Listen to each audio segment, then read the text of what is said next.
शिवसेनेचे पक्षप्रमुख उद्धव ठाकरे यांनी शिंदे गट पक्षातून वेगळा झाल्यानंतर पहिल्यांदाच पक्षाच्या कार्यकर्त्यांचा गटप्रमुखांचा जाहीर मेळावा घेतला।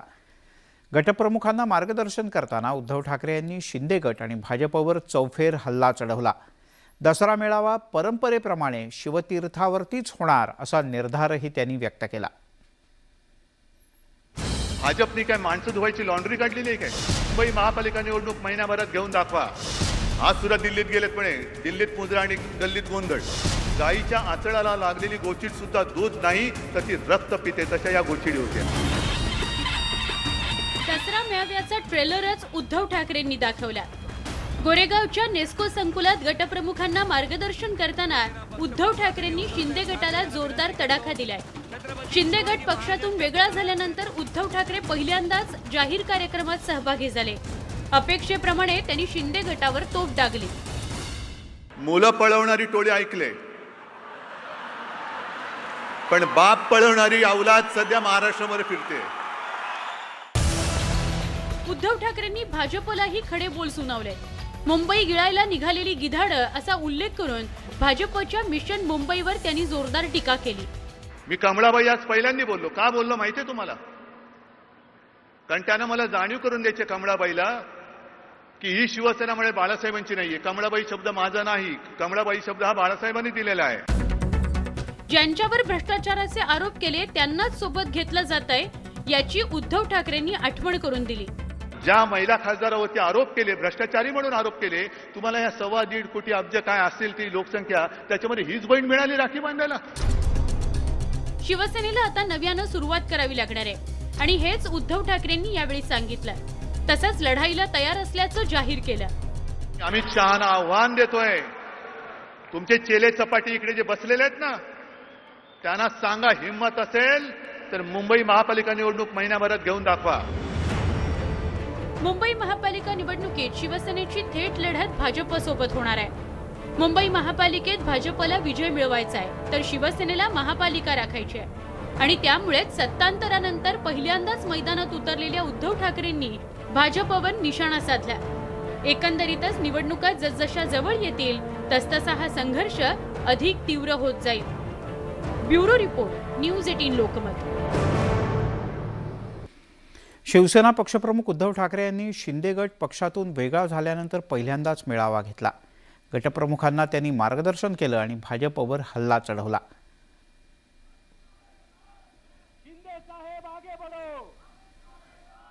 पण मुझे ये भी कहा है कि कौन मिंदे गट बोलले ना काहीतरी, हाँ मिंदे गट, मिड्डे नाही मिंडे, आम्ही मिंदे, आता आम्ही बाळासाहेबांचे सगळे खंदे लढवई आहोत, आम्ही मंदे नाही आहे। मिंदेपणा कोणी केला?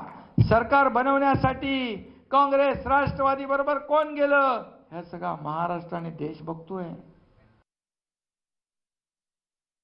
त्याचबरोबर सांगितलं आबा आम्ही आता आसमान दाखवू, कोणाला? आम्हाला बाळासाहेबांच्या शिवसैनिकांना आसमान दाखवायची वेळ तुम्हाला येणारच नाही, कारण तुम्हाला आसमान 3 महिन्यापूर्वी आम्ही दाखवलेलं आहे। 3 महिना पहिला आसमान दिखा दिया है, दिखा है ना।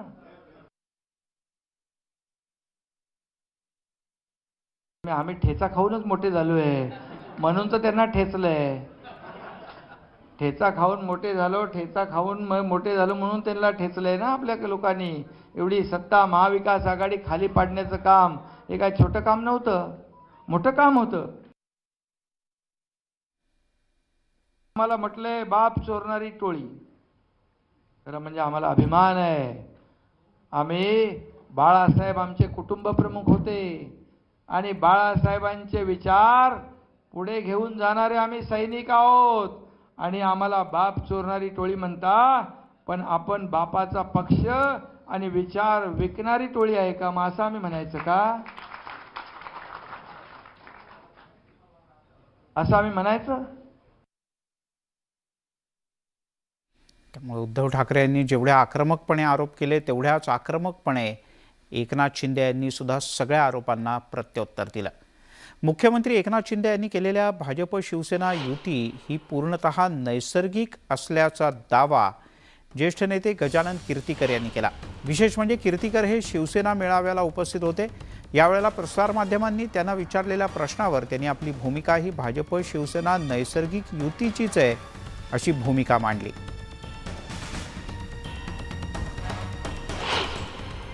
शिंदेशी बोललो, उद्धवशी बोललो, आम्ही म्हटलं समेट करा। असं आता किती वर्ष, 2 वर्ष 3 वर्ष हे भांडण चालणार। आपसामध्ये एकमेकांचं डोकी फुटणार, एकमेकांचं कार्यालय लुटणार। त्याच्यापेक्षा समेट करा, एकत्र येऊया। शिवसेना नाही म्हटलं तरी शिंदेनी युती केली आहे जी नैसर्गिक आहे। 19च्या वेळेला निवडणुकीत युती करूनच निवडणूक लढलो होतो। मधल्यामध्ये राष्ट्रवादी काँग्रेस हा 1-2.5 वर्षाचा प्रयोग झाला, संपला तो आता। त्याने आता युती केली BJPची जी नैसर्गिक आहे। पुढील वाटचाल कुठल्याही परिस्थितीत राष्ट्रवादी आणि काँग्रेसबरोबर शिवसेनेची असता कामा नये हे आमचं ठाम म्हणणं आज देखील आहे। त्यामुळे कीर्तीकर यांच्या या म्हणण्याला विशेष अर्थ आहे, कारण कीर्तीकर अजूनही उद्धव ठाकरे यांच्या बरोबर आहेत। आज मंचावर सुद्धा ते उपस्थित होते। तिकडे उद्धव ठाकरे यांच्या टीकेला भाजपचे नेते आणि मुंबई अध्यक्ष आशिष शेलार यांनी जोरदार उत्तर दिलंय। जो प्रसंगी धावून येतो, देहभान विसरून संघर्ष करतो, प्रयत्नांची पराकाष्ठा करतो, त्यांना लोक सन्मानाने शेलार मामा म्हणतात असं ट्विट आशिष शेलार यांनी केलंय।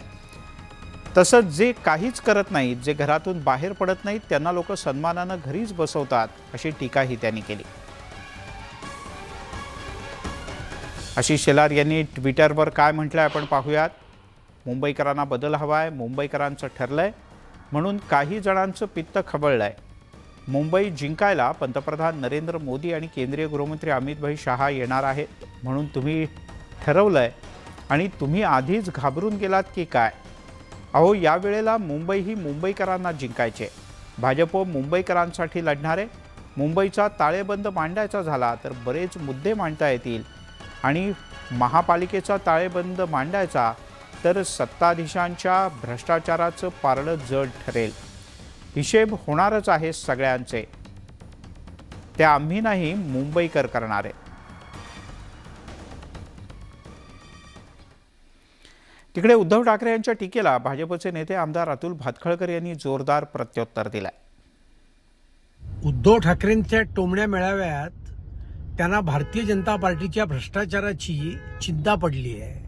अहो ठाकरे साहेब, तुम्ही तर देशद्रोही आणि भ्रष्टाचारी नवाब मलिकला स्वतःच्या मंत्रिमंडळात ठेवलं, त्यामुळे इतरांच्या बाबतीची उठाठेवढ करू नकात। आणि अमित शहाना आव्हान काय देताय? तुमच्याकरता मुंबई भारतीय जनता पार्टीचे कार्यकर्ते काफी आहेत। अमित शहा आणि नरेंद्र मोदी हे भारताचे नेते आहेत, तुमच्यासारखे मागच्या दरवाजाने जाऊन झालेले नेते नव्हेत। यासोबतच महामुंबईमध्ये घेऊयात एक छोटासा ब्रेक नंतर अन्य काही खास।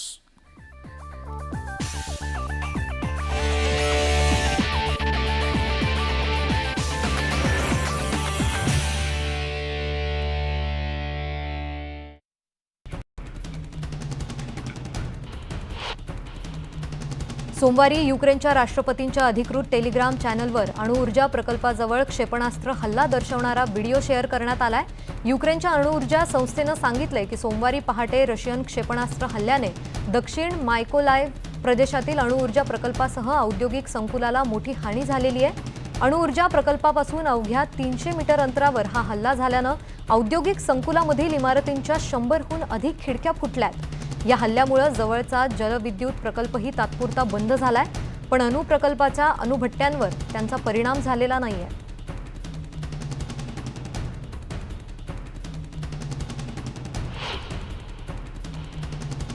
पूर्व आणि दक्षिण युक्रेनच्या रशियन नियंत्रित प्रदेशांनी मंगळवारी रशियामध्ये सामील होण्यासाठी या आठवड्यात सार्वमत घेण्याचं जाहीर केलंय।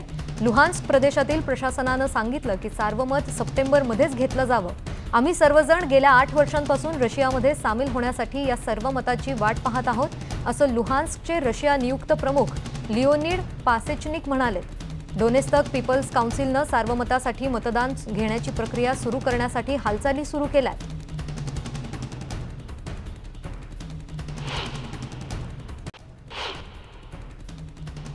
अमेरिका आणि फ्रान्सनं पंतप्रधान मोदींचं कौतुक केलंय. मोदींनी रशियाचे अध्यक्ष पुतीन यांच्यासोबतच्या बैठकीत हे युद्धाचं युग नाही असं परखड मत व्यक्त केलं होतं. त्यांच्या या वक्तव्याचं फ्रान्सचे अध्यक्ष मॅक्रॉन यांनी कौतुक केलंय. युएनच्या महासभेला संबोधित करताना त्यांनी पंतप्रधान मोदींवर स्तुतीसुमनं उधळली.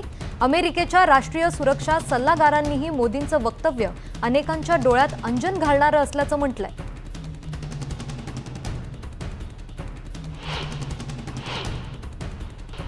रशियाचे युक्रेनवरील आक्रमण म्हणजे साम्राज्यवाद आणि वसाहतीकरणाची आठवण करून देणारं असल्याचं फ्रान्सचे राष्ट्राध्यक्ष इमॅन्युएल मॅक्रॉन यांनी म्हटलंय.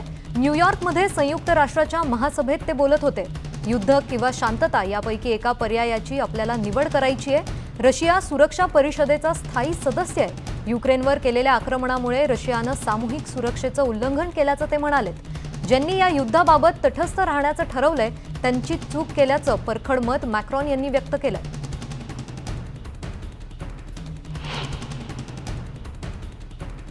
ब्राझीलचे अध्यक्ष जैर बोल्सोनारो यांनी युक्रेनमध्ये युद्धबंदीची मागणी केली आहे.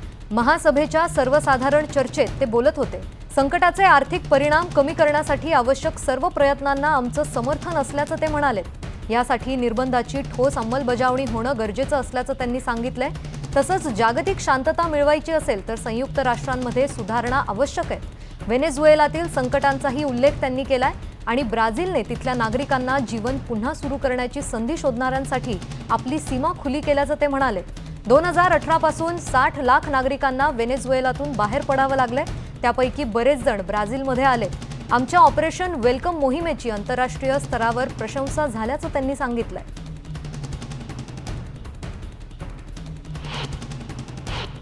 काळ्या समुद्राद्वारे युक्रेनमधून धान्य निर्यात पुन्हा सुरू करण्याचा करार म्हणजे अलीकडच्या दशकातील संयुक्त राष्ट्रसंघाचं सर्वात मोठं यश असल्याचं तुर्कस्तानचे अध्यक्ष रेसेप एर्दोगान यांनी म्हटलंय.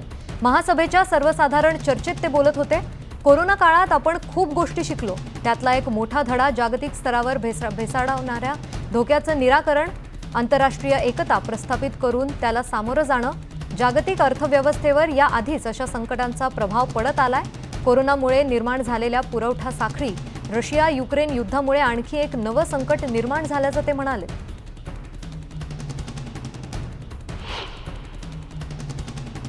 फ्रान्सचे अध्यक्ष इमॅन्युएल मॅक्रॉन यांनी न्यूयॉर्कमध्ये संयुक्त राष्ट्र महासभेच्या निमित्तानं इराणचे अध्यक्ष इब्राहिम राईसी, पाकिस्तानचे पंतप्रधान शेहबाज शरीफ आणि ब्रिटनचे पंतप्रधान लीज ट्रस यांच्याशी द्विपक्षीय चर्चा केली आहे. युक्रेन आणि रशियाचे युद्ध, महागाई आणि आर्थिक अस्थिरता, दहशतवाद आणि वैचारिक समस्या, पर्यावरणाचा ऱ्हास, विनाशकारी पूर, दुष्काळ आणि आग आणि सध्या सुरू असलेली महामारी ही मोठ्या संकटांपैकी काही आहेत.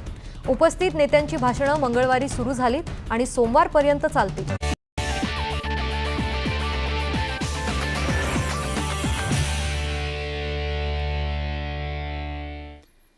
ब्रेकनंतर आपल्या सगळ्यांचं पुन्हा एकदा स्वागत.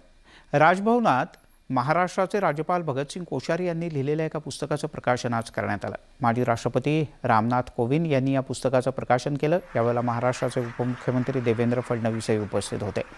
नाटक सिनेमासाठी नायक या सिनेमामध्ये काम करायला अनिल कपूर नसते तर कदाचित भगतसिंग कोश्यारी यांना घेतलं असतं, अशा शब्दात देवेंद्र फडणवीस यांनी भाष्य केल्यावर सभागृहात हास्याचे फवारे उडाले. कोविड काळात सरकारचे प्रमुख कुठे जात नव्हते तेव्हा भगतसिंग कोश्यारी सर्व ठिकाणी जात होते, याचाही त्यांनी आवर्जून उल्लेख केला. अनिल कपूर की जो फिल्म बनी थी, अनिल कपूर नहीं होते तो भगत दा को ले सकते थे. यहाँ पर 3 साल पहले आए, करीब 5/9/2019 को यहाँ पर आए. 3 सालों में 2 साल तो कोविड के थे और सब समझाते थे कि बाहर मत निकलिए, लेकिन वो थोड़े सुनने वाले थे. बाहर भी निकले और जब बाहर निकलने से एकदम मना किया तो यही कार्यक्रम कर लिए. और 3 सालों में 1077 कार्यक्रम, 1077 कार्यक्रम पूरे 36 डिस्ट्रिक्ट में, और जहां कोई पहुंचता नहीं है. और बीच में तो एक समय ऐसा था कि सरकार के प्रमुख भी कहीं जाते नहीं थे, मुख्यमंत्री जी कहीं नहीं जाते थे, मंत्री भी नहीं जाते थे, कोविड था इसलिए नहीं जाते थे, पर भगतता थोड़े रुकते थे। ये तो 3600 जिलों में और विशेष रूप से जहां आदिवासी क्षेत्र है, जहां सीमा का क्षेत्र है, जहां सुदूर क्षेत्र है, ऐसे सारे क्षेत्रों में पहुंचकर तिकडे मुंबईच्या करी रोड परिसरातल्या साईभक्त क्रीडा मंडळाचा जखमी गोविंदा प्रथमेश सावंत याची रोहित पवार यांनी KEM रुग्णालयात जाऊन भेट घेतली। प्रथमेश जखमी झाल्यानं त्याला त्याच्या कुटुंबाला मोठा मानसिक धक्का बसला, तसंच ते मोठ्या आर्थिक अडचणीतही आहेत। प्रथमेशच्या कुटुंबावर असलेला ताण पाहता सरकारनं जखमी गोविंदांसाठी मदत जाहीर केली, ती लवकरात लवकर द्यावी अशी मागणी रोहित पवार यांनी केली। प्रथमेशच्या कुटुंबातील एखाद्या व्यक्तीला नोकरी दिल्यास त्यांना आर्थिक सुरक्षितता मिळेल अशी विनंती रोहित पवार यांनी सरकारला केली। महामुंबईमध्ये घेऊया एक छोटासा ब्रेक।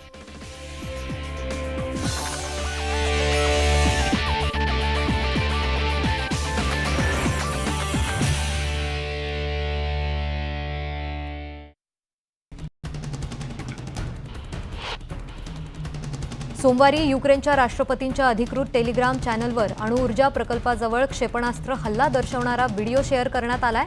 युक्रेनच्या अणुऊर्जा संस्थेनं सांगितलंय की सोमवारी पहाटे रशियन क्षेपणास्त्र हल्ल्याने दक्षिण मायकोलाइव्ह प्रदेशातील अणुऊर्जा प्रकल्पासह औद्योगिक संकुलाला मोठी हानी झालेली आहे। अणुऊर्जा प्रकल्पापासून अवघ्या 300 मीटर अंतरावर हा हल्ला झाल्यानं औद्योगिक संकुलामधील इमारतींच्या 100हून अधिक खिडक्या फुटल्यात। या हल्ल्यामुळे जवळचा जलविद्युत प्रकल्पही तात्पुरता बंद झालाय, पण अणुप्रकल्पाच्या अणुभट्ट्यांवर त्यांचा परिणाम झालेला नाहीये।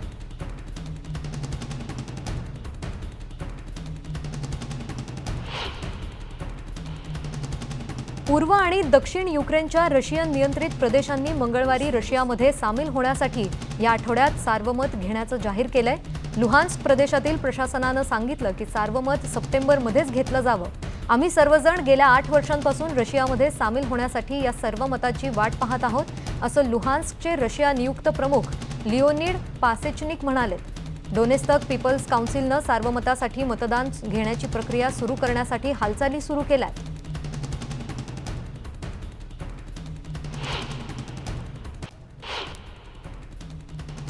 अमेरिका आणि फ्रान्सनं पंतप्रधान मोदींचं कौतुक केलंय। मोदींनी रशियाचे अध्यक्ष पुतिन यांच्यासोबतच्या बैठकीत हे युद्धाचं युग नाही असं परखड मत व्यक्त केलं होतं। त्यांच्या या वक्तव्याचं फ्रान्सचे अध्यक्ष मॅक्रॉन यांनी कौतुक केलंय। UNच्या महासभेला संबोधित करताना त्यांनी पंतप्रधान मोदींवर स्तुतीसुमनं उधळली। अमेरिकेच्या राष्ट्रीय सुरक्षा सल्लागारांनीही मोदींचं वक्तव्य अनेकांच्या डोळ्यात अंजन घालणारं असल्याचं म्हटलंय।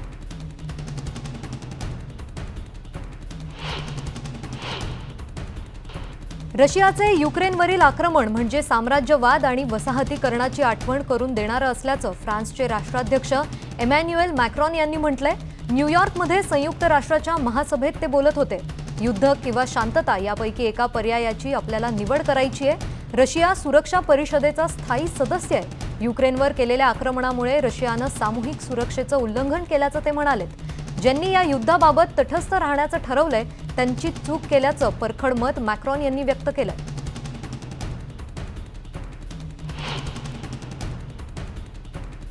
ब्राझीलचे अध्यक्ष जैर बोल्सोनारो यांनी युक्रेनमध्ये युद्धबंदीची मागणी केली आहे। महासभेच्या सर्वसाधारण चर्चेत ते बोलत होते। संकटाचे आर्थिक परिणाम कमी करण्यासाठी आवश्यक सर्व प्रयत्नांना आमचं समर्थन असल्याचं ते म्हणाले। यासाठी निर्बंधाची ठोस अंमलबजावणी होणं गरजेचं असल्याचं त्यांनी सांगितलंय। तसंच जागतिक शांतता मिळवायची असेल तर संयुक्त राष्ट्रांमध्ये सुधारणा आवश्यक आहे। व्हेनेझुएलातील संकटांचाही उल्लेख त्यांनी केलाय आणि ब्राझीलने तिथल्या नागरिकांना जीवन पुन्हा सुरू करण्याची संधी शोधणाऱ्यांसाठी आपली सीमा खुली केल्याचं ते म्हणाले। 2018 पासून 60 लाख नागरिकांना व्हेनेझुएलातून बाहेर पडावं लागलंय, त्यापैकी बरेच जण ब्राझीलमध्ये आले। आमच्या ऑपरेशन वेलकम मोहिमेची आंतरराष्ट्रीय स्तरावर प्रशंसा झाल्याचं त्यांनी सांगितलंय।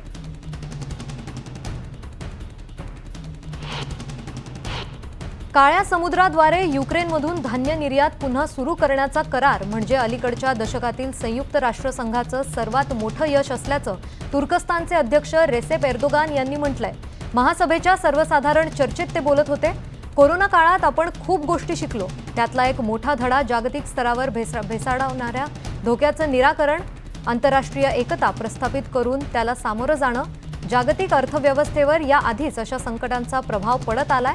कोरोनामुळे निर्माण झालेल्या पुरवठा साखळी, रशिया युक्रेन युद्धामुळे आणखी एक नवं संकट निर्माण झाल्याचं ते म्हणाले.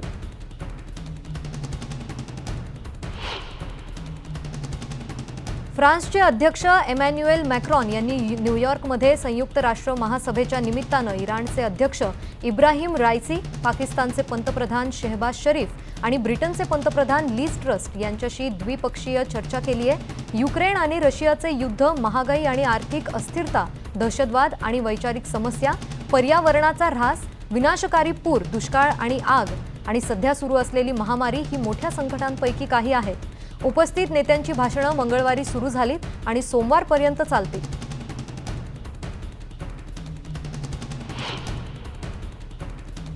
रशियाच्या संरक्षण मंत्रालयानं रविवारी सांगितलंय की रशियन सैन्यानं अनेक क्षेत्रांमध्ये युक्रेनच्या लष्करी ठिकाणांवर हल्ला करणं सुरूच ठेवलंय.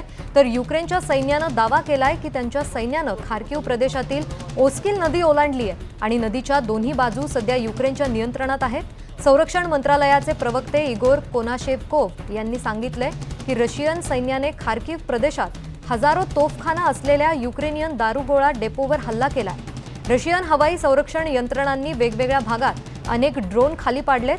त्याच दिवशी HIMARS मल्टिपल लॉन्च रॉकेट सिस्टीमचे 8 शेल हवेत नष्ट केलेत.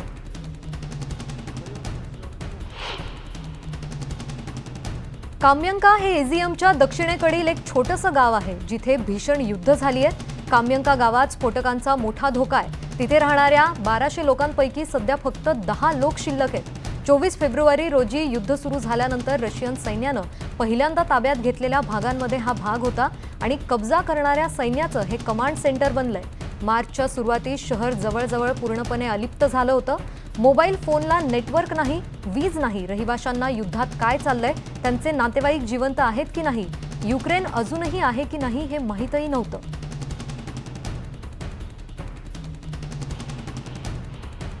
रशियाने सोमवारी सांगितलं की त्यांच्या सैन्याने युक्रेनच्या जापोरिझिया येथे मल्टिपल लॉन्च रॉकेट सिस्टीमचा एक प्लांट यशस्वीरित्या नष्ट केलाय.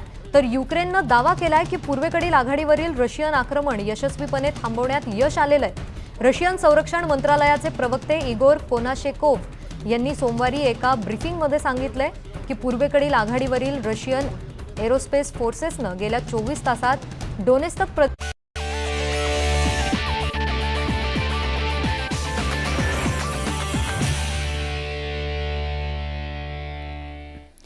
आपण पाहताय महामुंबई.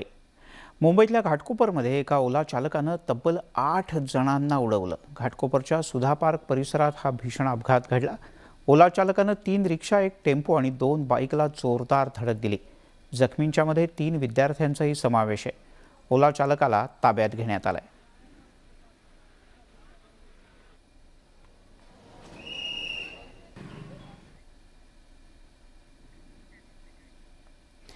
महामुंबईमध्ये इथेच थांबूयात. ताज्या बातम्यांचा ओघ न्यूज 18 लोकमतवर सुरूच राहील.